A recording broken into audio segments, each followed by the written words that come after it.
Leemos en Mateo 10, versículos 5 a 15, en la versión Reina Valera.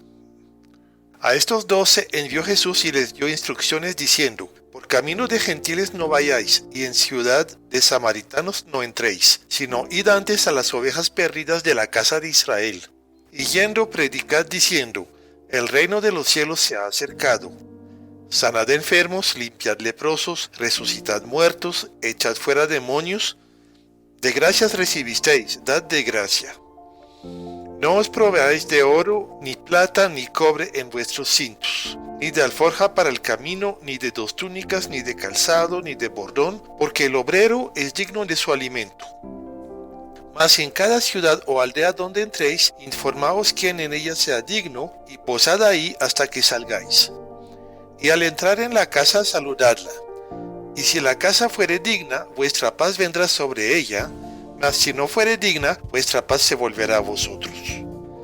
Y si alguno no os recibiere, ni oyere vuestras palabras, salid de aquella casa o ciudad, y sacudid el polvo de vuestros pies. De cierto os digo, que en el día del juicio, será más tolerable el castigo para la tierra de Sodoma y de Gomorra, que para aquella ciudad. Bien, entramos entonces en el segundo discurso de Jesús, el discurso o sermón a los apóstoles, el cual va del versículo 5 hasta el final del capítulo. Jesús envía a sus discípulos en una misión de corto plazo, la primera que van a hacer de hecho solos, sin el Señor. Esta misión está enmarcada en la misión de Jesús en la tierra, es para la casa de Israel. Había muchas ovejas perdidas en Israel y el tiempo de las naciones no había llegado todavía. Por lo tanto, tenemos que entender que una parte de las instrucciones que Jesús da a sus discípulos tiene que ver con las condiciones específicas de aquel tiempo y lugar. Sin embargo, permanecen los principios. El mensaje es extremadamente sencillo. El reino se ha acercado, o sea que el rey está presente. Es un mensaje muy similar al de Juan el Bautista. Los discípulos recibieron poder y tienen que hacer las mismas obras de sanidad y libertad que está haciendo Jesús. Pero este poder que les había sido dado no podía ser fuente de ganancias. En cambio, no debían llevar provisiones. Estando en la tierra de Israel, podían contar con la hospitalidad de sus hermanos judíos. Debían buscar la casa de alguien de confianza y quedarse hasta que salgan del pueblo, siendo su estadía de unos pocos días. Saludaban al entrar a esta casa. El saludo normal era Shalom, paz. Entonces la paz se quedaba si la gente de esta casa era digna. Si no era así, la paz se devolvía a ellos. Finalmente, cuando no eran recibidos en un lugar, los discípulos debían sacudir el polvo de sus pies. Y la dureza del castigo anunciado por Jesús nos sorprende. Pero es que hay que entender que no era por haber rechazado a los discípulos, sino por rechazar al rey de Israel. Hacía tantos siglos que esperaban a este rey. En realidad Jesús era y es la razón de ser de Israel, tanto como lo es de la iglesia. Nosotros en la actualidad tenemos que enseñar un mensaje más completo, especialmente cuando tratamos con personas que no tienen un trasfondo bíblico.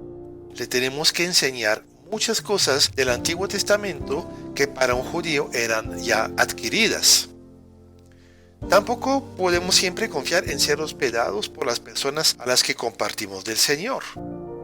En cuanto a sacudir el polvo de nuestros pies, eso era parte de la cultura judía y no tiene sentido en la actualidad. Pero sí podemos resaltar principios importantes. El primero de esos principios es la liberalidad. Es decir, dar sin esperanza de recibir nada a cambio. La palabra nos enseña que no esperemos ni riquezas, ni la gratitud de la gente, ni el reconocimiento, es decir, ningún beneficio personal. Dios nos dio gratuitamente la salvación, su amor y su aceptación y todo lo que tenemos, siendo nosotros pecadores, rebeldes e ingratos. El segundo principio importante es la confianza en Dios, quien se comprometió a suplir para todas nuestras necesidades materiales, anímicas y espirituales. Eso obviamente no significa que dejemos de trabajar. Realmente nadie debería dejar su trabajo si no tiene un llamado específico de Dios. Pero bien sea que tengamos un empleo fijo, que trabajemos por temporadas o que hayamos sido llamados a una actividad no lucrativa, el proveedor verdadero siempre es Dios. Por lo tanto, mientras vivamos en obediencia, estando en el lugar donde fuimos puestos por el Señor, podemos descansar en Él para todo lo que necesitamos. En este proceso de confianza tendremos que aprender la diferencia entre las verdaderas necesidades y los lujos innecesarios o los caprichos de nuestro corazón. En cuanto a estar en el lugar donde Dios nos quiere, necesitamos ser librados por un lado de las ilusiones que nos impulsan a cambios imprudentes, pero también del temor que nos paraliza cuando el Señor nos llama. En esas cosas tampoco hay recetas, solamente se puede aprender en la dura escuela de la experiencia en el andar con Dios. En cuanto a cómo comportarnos con los que rechazan el mensaje, nosotros somos portadores de paz, pero no podemos obligar a nadie a que acepte esta paz. Entonces, cuando la paz ofrecida no es recibida, no nos tenemos que defender. Pero sí tenemos a veces que ser enfático en hacerle entender a la gente la gravedad de su actitud. El que rechaza a Cristo rechaza la gracia de Dios. Esta persona se pone a sí misma bajo el juicio y tendrá que pagar por sus pecados ella misma, lo que implica la muerte espiritual y el infierno. Cuando exhortamos a alguien a que cambie de vida, no lo hagamos con ira o con amargura, sino con amor y firmemente.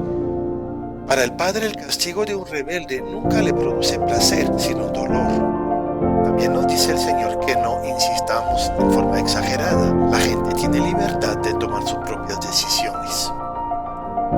Ser mensajero no es fácil. Veremos en la parte siguiente que los que rechazan a Cristo también nos pueden rechazar a nosotros y nos pueden maltratar.